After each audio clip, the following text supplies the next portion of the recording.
been a little back and forth trying to get dates to line up and times to line up, and Yeah. I'm really glad it finally like happened. Um, and it's funny though because uh, even the other day I was talking to a coach and he mentioned your name, uh, running the 800 and whatnot, and just we got on a little spiel, because I was saying I was obviously trying to get you on the podcast, and it was just like, yeah, man, like she's so quick, and it's like the growth of the sport has evolved so much in the past few years, and you're kind of at the spearhead of that as well, especially with the eight. Um, Before we get into like anything like running related, I always do start these things off with just kind of getting to know you, and like because I feel like a majority of the time people really only know runners, especially at high school, is like, oh, they're just the person who runs cross country or track, or they're super fast or whatever. But what are some like hobbies outside of the sport that you kind of enjoy? Um, I mean, we live at the beach, so I definitely love being outside, like going to the beach, being on the boat, and being with my friends, and also my family is like a big traveling family, so I really enjoy to like go see new places and stuff like that. Yeah, is there anywhere that you've traveled that kind of sticks out? Well, my grandma lives in London, so like every year we'll go see her, and so we usually like pick another place like in Europe to go as well. And I don't know, I've been to a lot of cool places, but I don't really have like a favorite because they're all super cool, but yeah. Yeah, no, for sure. Yeah, my family, we lived in Europe for 4 or 5 years. So the wife and the kids and all, we would always travel around, and London's actually like that's like my go-to spot. I've been there like 9 times, and I just love everything about it. Um, how'd you get started with running? Um, when I was younger, we used to live in New York, and my mom just like wanted to find a way to keep my brother and I like active, and so she just started taking us on runs like in the park and stuff, and I kind of just I don't know, I guess I kind of loved it, and there was like I would do a bunch of 5Ks with her and stuff, and I started when I was like 5. And then I think that there was like a elementary school or something. I was a little too young, but they let me onto their like club team.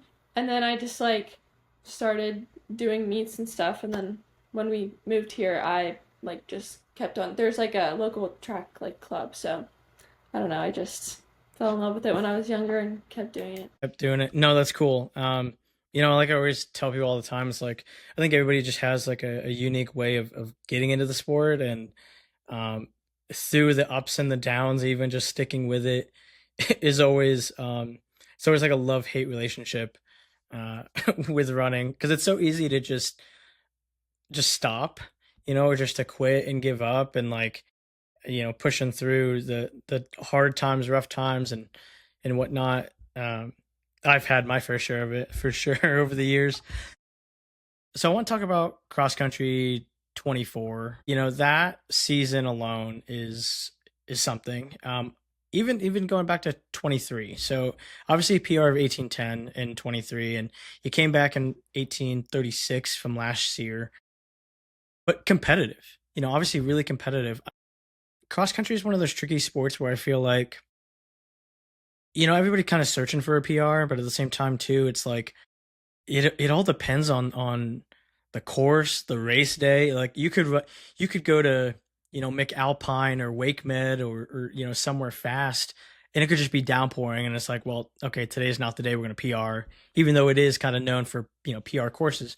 Um, Going into last year, did you feel like you were kind of on top of things, or did anything seem a little off? Like, I feel like when we run, we can kind of tell like when we're in shape or when things aren't like clicking all the way. Did you have any indication of that, or did everything Um, kind of feel good? It just wasn't like a race. um, I don't know. I mean, I felt pretty good going into that season, but I mean, I don't know, like, do you mean like just the season as a whole or Yeah, like just the season compared as a to whole. now?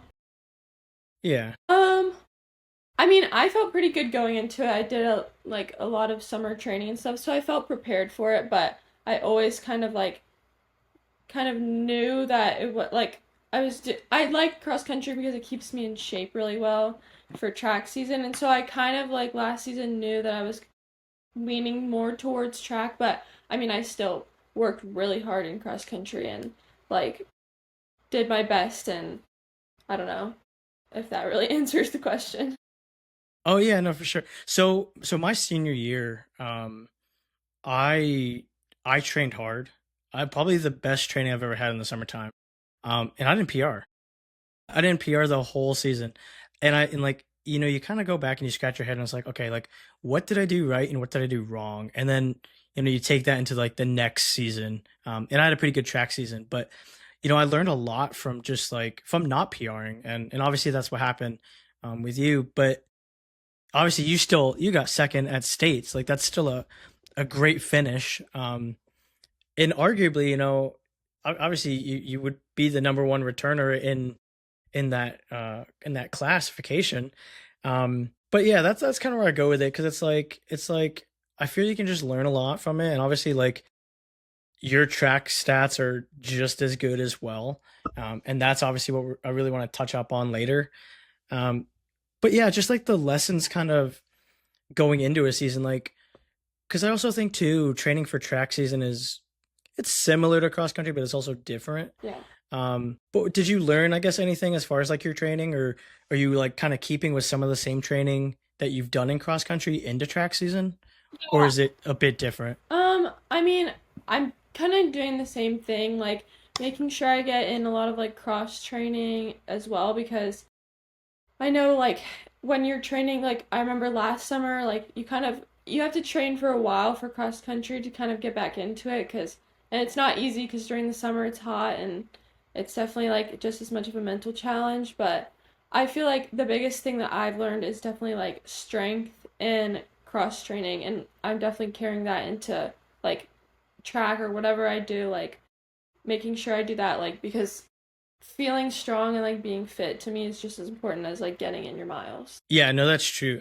I actually totally agree with that. I think if you're even just like in shape as an athlete overall, getting in the gym and exactly cross training, whether it be swim, bike, or lifting at all, you just become an overall better athlete, and obviously that translates over to really any sport.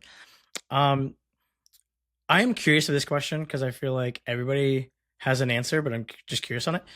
Do you have a favorite course in cross country? Um, I mean this might I really like the Pink House because that one is a good PR course, but like I don't know if a lot of people would agree with this, but I kind of really like Sand Hills because it's like I don't know. I think that there's like that one hill that's pretty tricky, but then the rest of it I don't know what I like about it. I do like a lot that people like can be all over the course, so I think it's kind of fun. But and then there's that downhill finish, which is really nice, but we haven't like run it, I don't think, last season. So, but yeah, I don't know. I always say that one's my favorite. Yeah, it's funny because everybody says like they hate Newberry. What's your take on it? Oh, I do not like Newberry. Really? There's so many Oh my hills. It's goodness. really, I mean, it's a hard course for sure.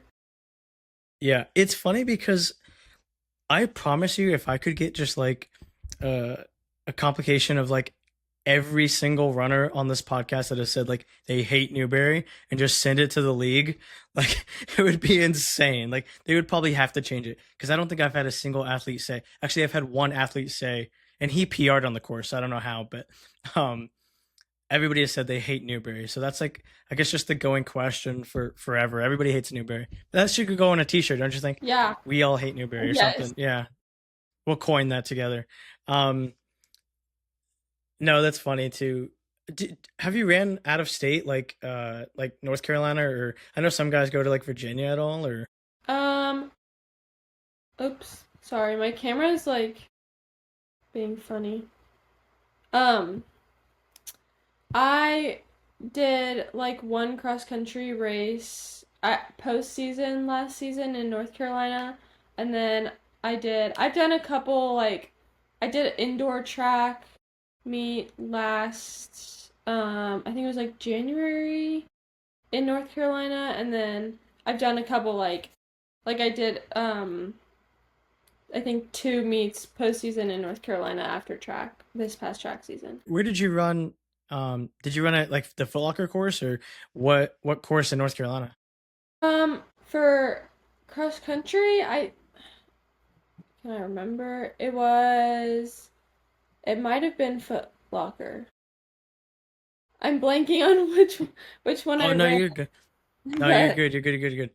Yeah, no. I just always find it interesting because you're so used to like running the courses like in the state, and generally like the terrain is kind of the same in places. Obviously, you go towards the beach, it's more flat. And yeah, and I'm from Florida, so and I lived right on the beach, my whole life. So all I know is flat. Like to get hills, we would go up a bridge, yeah, or we do that's always parking garages. Yeah, like that's how we got the hills in. So, it's definitely like we would come up to North Carolina every year to run Foot Locker South, and like that was our hills. Like we're like, oh my gosh, this is crazy. What is going on here? But no, that's always cool. I want to talk about track season 25. So the season that just came out, 505 in the 16, 213 in the 8. When you look at both of those times, it's hard to kind of pick which one is even better. I mean, I think the eye test, maybe the 8, because 213 is just so fast. And 505 is like as soon as you get sub 5, it like really kind of opens the door quite a bit. So I guess with the eye test, just the 800, do you feel more comfortable in the 8, or is it like vice versa? You like the mile more than the 8? Um, I do. Honestly, I do like the 800 a little better than the mile, but like so season 20 of 24, I only ran the mile a couple of times. Like the first part of the season I didn't run it at all, and then this past season they kind of like they threw me in it at one point, and then I kind of was doing well, so I kept going with it, and I ended up running that at States, and that kind of wasn't a part of the original plan. But I don't know, I kind of I when I was younger, the mile used to be like my thing, and then I kind of discovered the 800, but now I'm kind of like back on the like 1600 because I like how I have more time to like kind of strategize and like plan out my race, but I do love the 800. Yeah, the 8, I ran 205, and then that was the end of it because I cannot break 2. So that was way too fast for me. But yeah, like you said, you do have more time, obviously, in the 16. I feel like the 8 is just it's so quick. It's so quick, and it's like, I mean, honestly, even the mile, I feel like you really can't make too many mistakes because you're just gonna get either left behind if you don't cover the move, and there's just not enough time to catch up. But I mean, the 8, you literally cannot make a You single kind of have mistake, to just go or for it. yeah, you just full send it, and it's like, oh well, like if you go out, if the first lap is super fast, which it usually is, like you're on it. Like there's no slowing up to kind of conserve a little bit. Like you just gotta keep it going. So like this year, then, right? So choosing the 8 versus the 16. Obviously, I know you ran both at state and state champion in the 8. Congratulations, that's Thank awesome as you. heck. And second in the 16. So it's like there's no shade in that either. I know you say like the age, and it almost seems like again, kind of like a love hate relationship between like which one is stronger, or I guess more comfortable. Do you see yourself kind of, because I know again you said you really focused on the 50 or the 16 a lot the previous season, and then this season the 8. It's almost like balance now. Now you kind of see like you've had a full season of the 8, the full season of the 16. Is there one you really want to focus on, like goal wise, or because I mean, obviously the 800 is later on in meets. Yeah. I mean, I really do want to break 5. Like that's my like first goal in the 1600. And then for my 800, my goal this season kind of was to like get to 210, but I didn't quite get there. But I was still happy with the time that it ended with, but I think that's kind of like my next goal for the 8. Yeah, no. So when you go into like a state meet, and obviously like in that state meet in that 800, um, did you have a game plan for that, or again was it just like you gotta wait and see what everybody else does? Um, it was like I mean, I kind of had like sorted out my competition and kind of knew what I was up against, but my like honestly my whole mindset for the like 800 for this past season was that I just really wanted to win. And like because my 8th grade year I had won the 800, and then like last season I like missed it by like it was so close. I had like had the lead and then I got passed. And so I was like, this is my year, like I just really want to win it again. And I don't know, I think just me being so determined to like do that I kind of just like went for it. I was like, I have nothing to lose, so I might as well just go for it. Yeah, and do you hear like coaches or like family members like yelling at you when you're on the track, or no? Are you kind of just focused in? Sometimes I feel like it kind of like especially at like Spring Valley where state was, it's kind of like a lot of people all at once, but I feel like the this sounds really weird, but the one voice I always hear is my dad's voice. And I feel like he's always in like a different part of the track, and he's like the one person that I'll always hear. So I feel like that's kind of like nice and like encouraging to always have that. Yeah, no, that's pretty cool. No, for sure. Track is like I feel like as much as like you're like in obviously running around an oval, um, you can almost get like blocked from the sound in a way because Yeah. it's like it's just there's so much going on in like such a small space with everybody like yelling and screaming. And then obviously second in the 16, just kind of off that one as well. Game plan for that one as well, or again, kind of because obviously there's more time and more could be more planning in that as well. Honestly, I didn't even know what I was gonna do in the 16 because I had like a full day. Like I had the 16 and then I was going for the 8 after that, and so it was like 45 minutes turnaround. And obviously I had that big goal of winning the 8 in mind, and then the 4x4 was right after that, but for the 16, I don't know, I kind of just was like I felt good and I kind of just went for it, and I honestly didn't even expect myself to like do as well as I did, but I don't know, I think I was just like feeling good and yeah, I don't know. Yeah, yeah, no, for sure. I almost kind of just like go with the flow. Yeah, so that's because that's always interesting too. Because obviously you said your focus was the 8, and the 16 is before. So it's like, did you conserve it all or no? Like you still wanted to win? I mean, I think you wanted to win, but I is there did want to any? win. I feel like if I'd been like the 1600 was my main focus and maybe I didn't have like the 8 right after that, I probably feel like I like part of me would have pushed myself to go further, you know what I mean? But I feel like I pushed myself a lot, and I don't think I held back too much in that one. Yeah, and then you run Adidas, the 800 at Adidas, 216. What was that always kind of a plan to run a pro season meet? Um yeah, I had first ran the Davidson meet, and that was like a week I think after states. Um and that one I PR'd, I got a 213, like that was I was really happy about that. And I didn't end up running the mile at that one because it was right after, but then I kind of like I didn't I hadn't decided yet that I was gonna do Adidas like until kind of like I took like a week off, and then I was like, okay, I'm just gonna do this. And so I definitely like I don't know, I kind of just I trained a lot. I put in a lot of work for the next I think it was like 2 weeks, and then I had the meet, but it's definitely hard when you're training by yourself.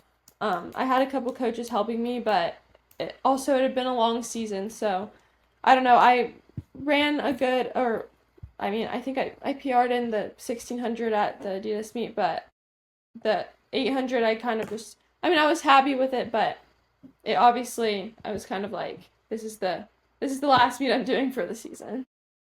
Yeah, the seasons are getting so long now too, especially if you have an indoor season and then going into well, I mean, you came off of cross and then and again everything. So yeah, it makes for a really long season. I can definitely tell or see how you can may not have the full kind of legs under you for such a race like that. Which is curious of like I feel like most kids they kind of do maybe one meet, but then there's some that are doing like they do Adidas or they do Running Lane and Nike and like they'll start doing like multiple, and it's like at some point you got to shut down the season. Yeah. I mean, it was a good experience for me to have because I got to meet people from like kind of all over. And I was happy with it because like I was running 216s most of my season until I kind of got back down to that 213. So it was like it was a good thing for me to see and like push myself to see like how much further I could go. Yeah, no, for sure. That's the cool thing about some of those meets too is obviously it just brings a whole bunch of people together and breeds fast times because I mean 216 any day of the week is still 216. It's a great time. That's what I tell my son all the time too. It's like you can't PR every time, but you go out there and give a good effort. It's like that's still a good, honest day's work. I want to talk about next season. Obviously, not coming back for cross country. What kind of goes into that decision? For you. Obviously, the track times they speak for themselves. I can see why. I can definitely see why. Like, really putting all the eggs in the basket for track season, indoor and outdoor, and whatnot. You still are arguably you're the number one returner for your class, like, so you have a good shot at winning it. But yeah, kind of like what is the thought process of not wanting to do cross country?